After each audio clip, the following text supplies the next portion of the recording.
Welcome back to my channel কাকলির রান্নাঘরে সবাইকে স্বাগত। আজকে আমি তোমাদের সামনে এমন নতুন ধরনের একটা একদম ইউনিক রেসিপি নিয়ে এসেছি, মুগ ডালের রেসিপি। তাহলে দেখো, সঙ্গে থাকো কিভাবে মুগ ডালের রেসিপিটা বানায়। আশা রাখছি তোমাদের ভীষণ ভীষণ ভালো লাগবে। একবার ট্রাই করে দেখো।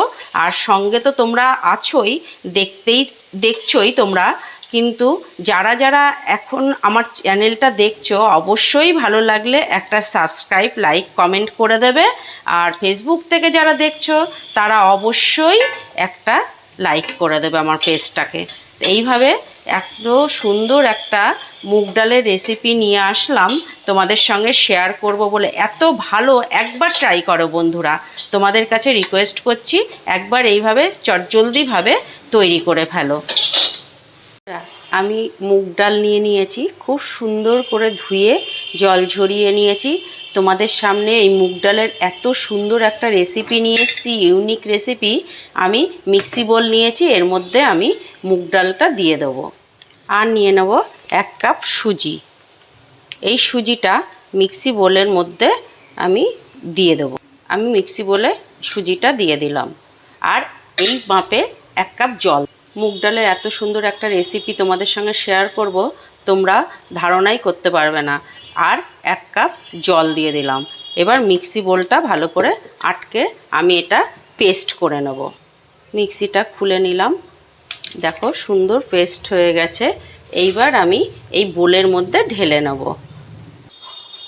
এই পেস্টের মধ্যে আমি 1 চামচ বেকিং পাউডার দেব আর সামান্য লবণ দেব, অল্প করে লবণ দেবো। আর দিয়ে দেবো 2 চামচ থেকে 3 চামচ চিনি। এখানে চিনি তোমরা স্কিপ করতেই পারো, কারণ আমি আলাদা করে চিনি শিরা করব। দারুণ একটা মুগ ডালের রেসিপি তোমাদের সঙ্গে সামনে নিয়ে এসেছি। এবার ভালো করে এটাকে পেস্ট করে মানে মিশিয়ে নেব, নিয়ে আধ ঘন্টা মতো আমি রেখে দেবো। তারপরে আসছি। তোমাদের কাছে সময় না থাকলে 20 মিনিট অন্তত এটা ঢাকা দিয়ে রেখে দেবে। তাহলে চলো অন্যদিকে আমি একটা চিনি শিরা তৈরি করে নিই। আমি একটা বাটি বসিয়ে দিয়েছি, এর মধ্যে এই কাপ মেপেই আমি 1.5 কাপ জল দেব। এই 1.5 কাপ জল দিয়ে দিলাম। জলটা গরম হোক, এর মধ্যে আমি চিনি মেশাবো। আমি এর মধ্যে চিনিটা দিয়ে দিয়েছি। এই কাপেরই একটু গলা কাপ মতো চিনি দিলাম। চিনিটা যে কারণ মোটা দানা বলে আমি এই গলা কাপ দিলাম। এই চিনিটার রস আমি তৈরি করব, খুব বেশি গাঢ় করব না, কিন্তু চিনির তোমাদের দেখাবো শিরাটা কিভাবে তৈরি করছি। সঙ্গে থাকো আর দেখতে থাকো। তোমরা সঙ্গে আছো বলেই আমি এত উৎসাহ পাই। তাহলে এবার এটা নাড়াচাড়া করে রসটা তৈরি করব। দেখো বন্ধুরা, এইভাবে নাড়তে নাড়তে চিনিগুলো যখন গলে যাবে এবং এটা অনেকটা জলটা শুকিয়ে আসবে, তখনই খুব বেশি মোটা করব না, একটু পাতলাই রসটা বানাবো, শিরাটা তৈরি করব।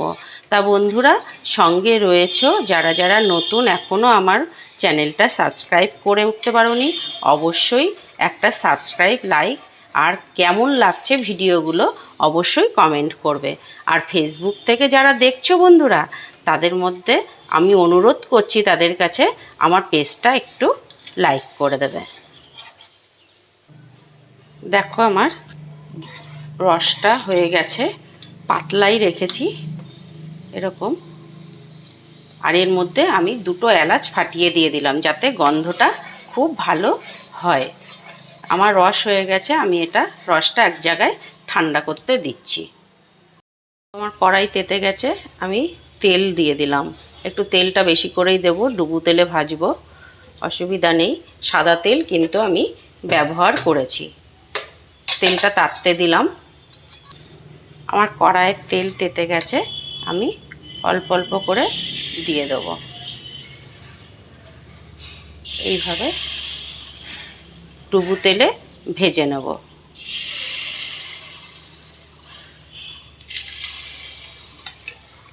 এইভাবে এপিট ওপিট করে ভেজে নেব। তাহলে বন্ধুরা এবার দেখি উল্টে দিই।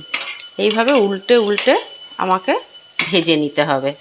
তোমরাও কিন্তু এইভাবেই করবে। দেখো ফুলেছে কেমন, খুব সুন্দরভাবে এটা ফুলেছে। এই রকমভাবে এই মুগ ডালের এই রেসিপিটা তৈরি করে নাও, তাহলে খুব ভালো লাগবে। ভীষণ একদম ইউনিক রেসিপি। কেমন লাগছে এই ভিডিওগুলো অবশ্যই কমেন্ট করো, আর বানিয়ে দেখো কেমন লাগছে, তাহলে আমাকে কমেন্ট করে জানাবে। আমি বারবার বলছি, আমার ভিডিওগুলো ভালো লাগলে অবশ্যই যারা যারা সাবস্ক্রাইব করোনি তারা অবশ্যই একটা সাবস্ক্রাইব, লাইক, কমেন্ট করো। আর কেমন লাগছে অবশ্যই তো কমেন্ট করবেই। আর ফেসবুক থেকে যারা দেখছো তারা অবশ্যই একটা আমার পেজটাকে লাইক করে দেবে। দেখো বন্ধুরা, আমার এগুলো ভাজা হয়ে গেছে, ব্রাউন কালার করে এগুলো ভেজে নিতে হবে। আবার আমি ওইটা তুলে নিলাম, এবার আবার এখানে আগের মতো করে দিয়ে দেবো, দিয়ে ভেজে নেব। খুব সুন্দর, খুব সহজ উপায়ে সব জিনিস ঘরেই থাকে, এইগুলো দিয়ে চটজলদি টিফিন তৈরি করে নিতে পারো, এবং কেউ আসলে অবশ্যই চটজলদি করে এই রেসিপিটা বানিয়ে দিতে পারো। দেখো বন্ধুরা কত সুন্দর ফুলছে।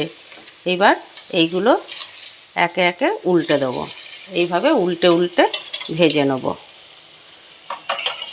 একদম ব্রাউন কালার করে ভাজবে, খুব বেশি লালচে করবে না, হালকা থাকবে, খেতেও ভালো লাগবে, দেখতেও খুব সুন্দর লাগবে, একদম তুলতুলে হয়ে যাবে, অনেকটা মালপোয়ার মতো হবে। দেখো বন্ধুরা, রসের থেকে তুলে নিলাম, ভেজে রসে দিয়েছিলাম, কিন্তু এত তুলতুলে হয়েছে যে এ দেখো ভেঙে গেলে গরম, ভীষণ ভীষণ তুলতুলে হয়েছে, দারুণ টেস্ট হয়েছে, আর দারুণ গন্ধ বেরিয়েছে। মুগ ডালের গন্ধ তো আছেই, তার সঙ্গে এলাচ দেওয়া, কি সুন্দর ফুলেছে দেখো, কত সুন্দর। ঝটপট তোমরা এই রেসিপিটা তৈরি করে ফেলো। কেমন লাগলো আমার কমেন্ট করে অবশ্যই জানাবে, যে এইটা আশা করছি ভীষণ ভালো লাগবে।